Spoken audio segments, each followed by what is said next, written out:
Interest in Korea's cultural contents has been on the rise in Europe in recent times, and a Polish couple is doing their part to further promote related bilateral exchanges. Welcome to yet another edition of Issues and Insiders. I'm Min Sunhee. Today I speak with two guests from Poland who are here in South Korea to support broader cultural interactions between the two countries. I have Patrycja Skawska here in the studio. Patrycja, it's a pleasure to have you here. Hello, hello. Nice I to also have Marcin Ryczek with us. Marcin, it's a pleasure as well. It's a pleasure for me too. Right then, Patrycja, we'll start with you. Let's begin with your thoughts about Korea and its appeal to you as a filmmaker. Yeah, so from my perspective, Korea is very interesting. First of all, it's like culture which is totally different than European one, which you know. And also because the history, I think, we've been, South Korea already suffered from many invasions and occupations. And that is something is really quite similar to the Polish culture and our experiences.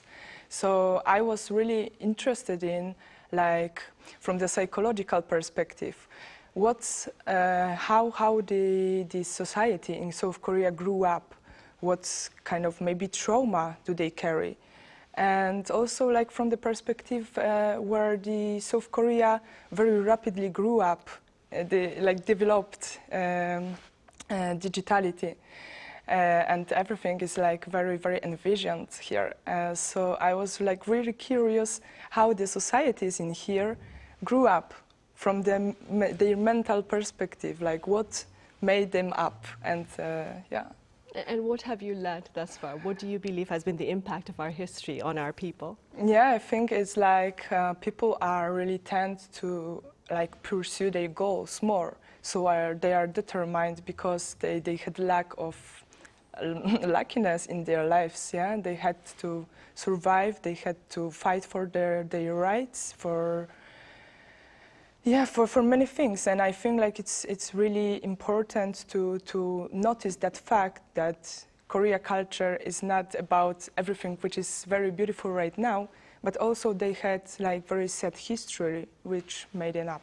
Right, as you said earlier, Korea and Poland share a history of being near very aggressive neighbors than in the past. Yeah. Marcin, I believe you are also here in Korea and you have a photo exhibition that's currently taking place and that will last until late next month, I believe. How do you feel?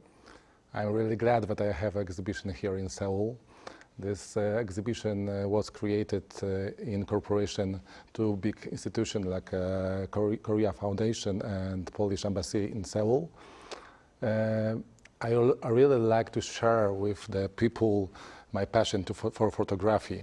So it's amazing to be here and people who come for my exhibition very deeply look at my photos, sometimes spend 1 hour, 1.5 hours to watch to look at my pictures, and my photos is like a metaphor.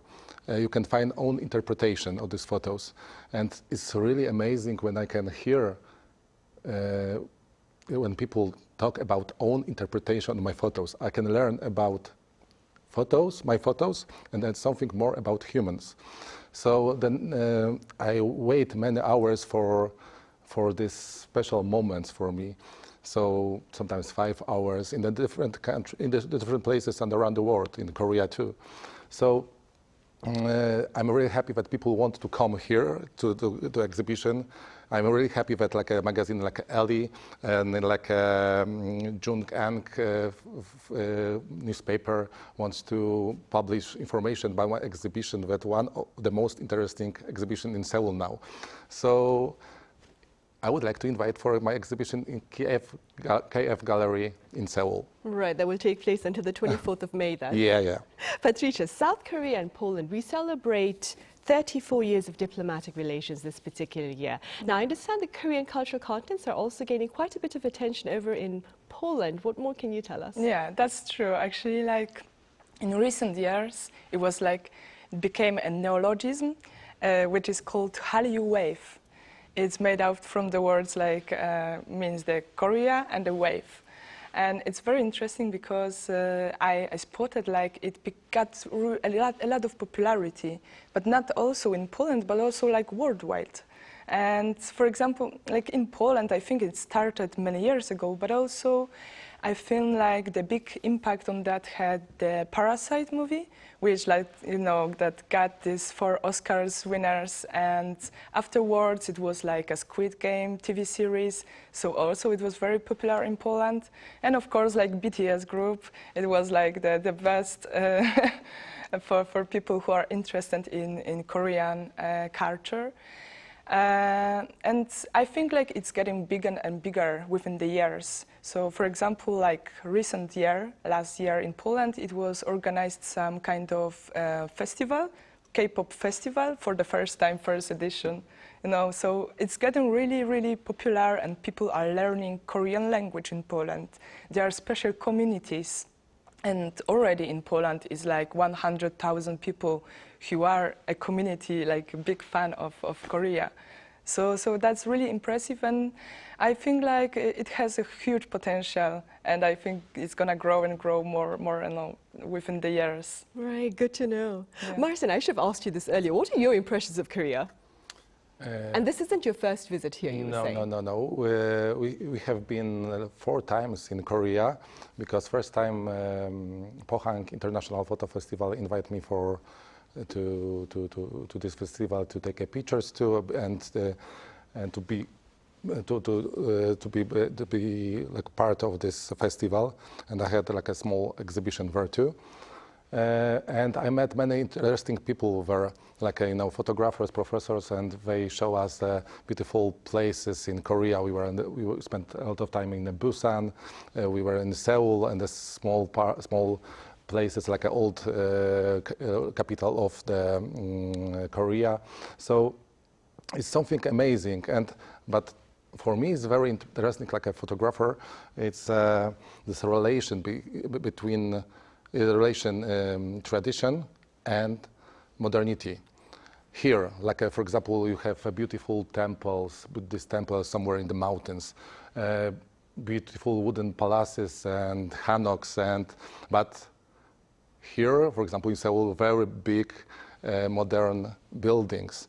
And sometimes when I see here in Seoul, when the young people with the hanbok visit very traditional places, but with new model of the iPhone, and take a picture for the Instagram.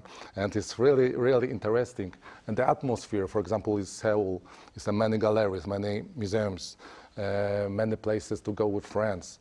But life go very fast. For example, Busan, where is beautiful beaches, you can more relax. It's a different, and in the different places you can see very traditional buildings. So all Korea is beautiful, but all places are different. So it's very, very, very interesting. Well, thank you for your kind words. And now, Patrycja, let's talk a bit now about the purpose of your latest visit here in South Korea. I believe you're here to make a documentary about a group of granny rappers. Yeah. Tell us a bit about that. That's true. So firstly, when I started to making documentary movies, when I remember, I was looking for the subject. And it was like I was really inspired by one of TV series held by Netflix. It was about longevity. And then I was starting to wonder, like, what would I like to convey to the world, like to give some message to people. And I found out that in one aspect they were talking about, it was like a whole series about longevity and blue spheres. So people who's living in a blue spheres close to the Earth equator. And in one aspect they were talking about kind of activities, like they are socialized with each other.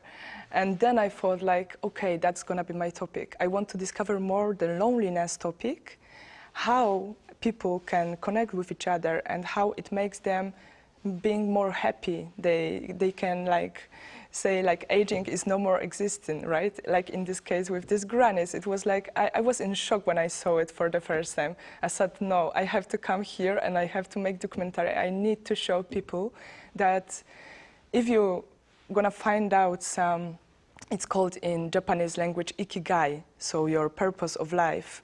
you're gonna be more happy, and if you socialize with people and you make communities and you are like living creature, not only being somewhere hidden in a home, like also from Japanese perspective, it's very also popular there. It's called hikikomori. So people who hide in their homes and they try to avoid each other. But this kind of grannies, this group it was special. I was really like shocked when I saw them, how you can make a life like more brightful, more happy, and it's unique, and it's like worldwide unique. I think like everyone needs to know that here in South Korea exists this kind of band.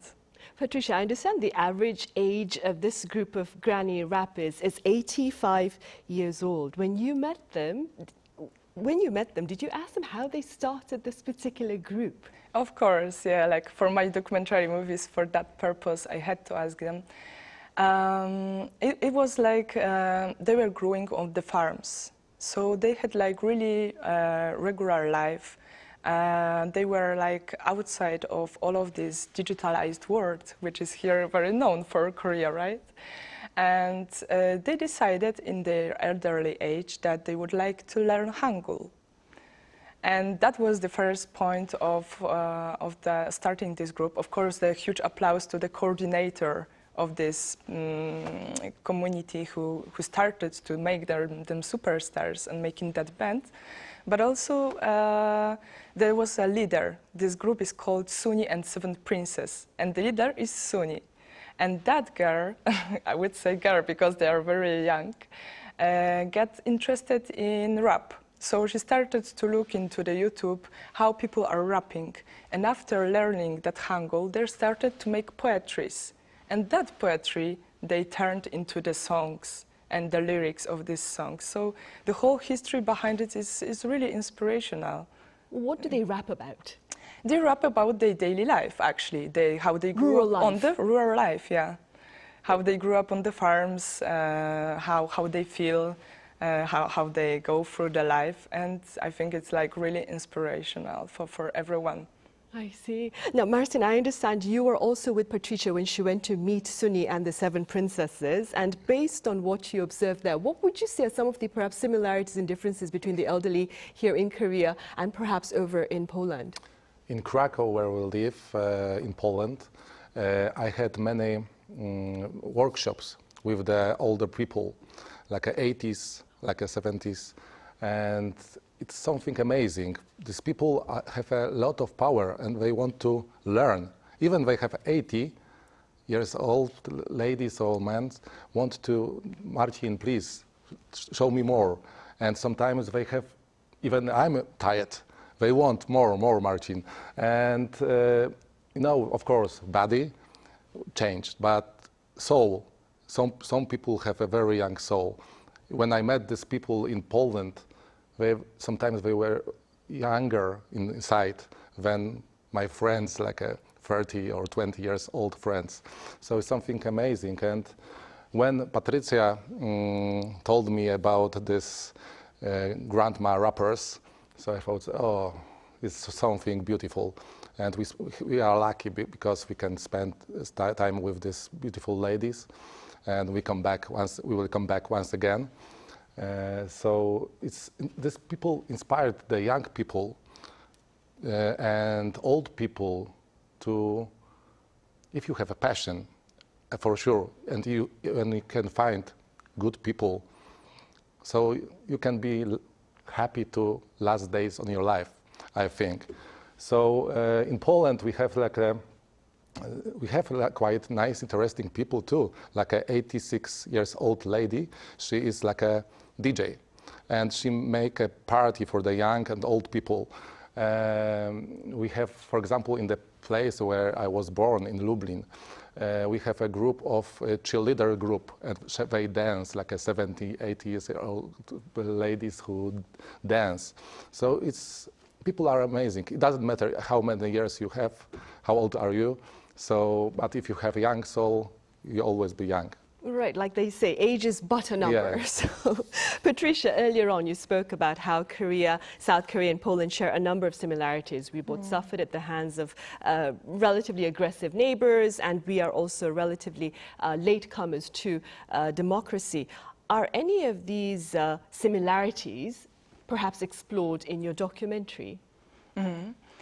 Yeah, so I can observe many similarities between these two nations because, as you mentioned, it's like we are having this post-war trauma, and that's for sure that we are having this kind of inside inner battle that drive us to pursue our goals, to go ahead, to be mobilized, determined. And that's for sure. I observe here, like, also in Poland, my previous documentary movie was about one guy who's like 75-year-old, but he committed his life to his passion, to his art, and he was conducting private museum of Nobel Prize winner Raymond. He rewrote all of the books of Raymond. He painted beautiful illustration inside the books. Unfortunately, like in recent times, he unfortunately died. But he was an example of people also like here. If you have a passion, you can just do whatever you want. And your life doesn't have to be like black and white. There are like various scenarios from which you can choose, yeah? And that's really amazing in here, and I'm so inspired. But back to your questions, I don't look to find these similarities in my documentary. I just want to more focus on South Korea as its unique country and show this uniqueness in this specific document. And about the Poland, I showed already about this writer. Patrycja, you speak about how the people here in South Korea, given their past, we seem to be more determined and driven to achieve our goals. Do you see a similar pattern of that behavior perhaps in Polish people like yourself? Yeah, I think like I'm also this kind of person who maybe experienced bad things in past, but that drove me to fight for better life and to be more determined, as you said. So I think it's really crucial, and I really believe that this kind of people and this kind of history in people and nations are for some reason. That we are here just to inspire people that they don't have to follow some schemes, they can choose their happy life, and it doesn't have to be some system way. Like our granny rappers, Sunhee and the Seven Princesses. Yeah, that's a then, perfect right? example. Marcin, what kind of cultural exchanges between Poland and South Korea do you envision for the future? I think in the last 2 years in Poland, interest in Korea culture increased a lot. In Krakow, where I live in Warsaw, people open new restaurants. People talk about the film and music, Korean music. And the same here, when I meet many people. Some people know, for example, classical music, Polish classical music, like a Chopin. And some people know the Polish film director, like, for example, Kieślowski, Pawlikowski. And I think now we are very good relations. For example, in my exhibition, many people who come to my exhibition know the photo "A Man Feeding Swans in the Snow." It's one of the last 10 years is one of the biggest viral in the internet about photos. And people come, the students, and they know because, now the world is a global village. But our country, now we have very good relation, and people learn more about Poland, Korean about Poland, Polish about Korea. And for example, we met many people who learn Polish language. In my exhibition, many people come who know the Polish language, Korean, and in the subway too, for example. So it's amazing, and I would like to create something more about photography. I would like to, in the future, I would like to show some photographers in Poland. Korean photographers, and I would like to show Polish photographers in Korea, something bigger. And with Patrycja, now it's a first project here, but we would like to make more. And for example, take pictures, Patrycja video, and with these rapper grandmothers, I hope we make like a bigger project, like a exhibition, video, Patrycja, and we can, for example, make a tour around Korea, and after, I hope, in Poland, to show the beautiful people from Korea in Poland. So I think it's something special for us. Right, for sure, and I'll keep my fingers crossed for that. Best of luck in that endeavor then. Patrycja, also thank you very much for your time and your thoughts today. Thank you very much. Right, well, that is all the time we have for this edition of Issues and Insiders. Thank you for watching.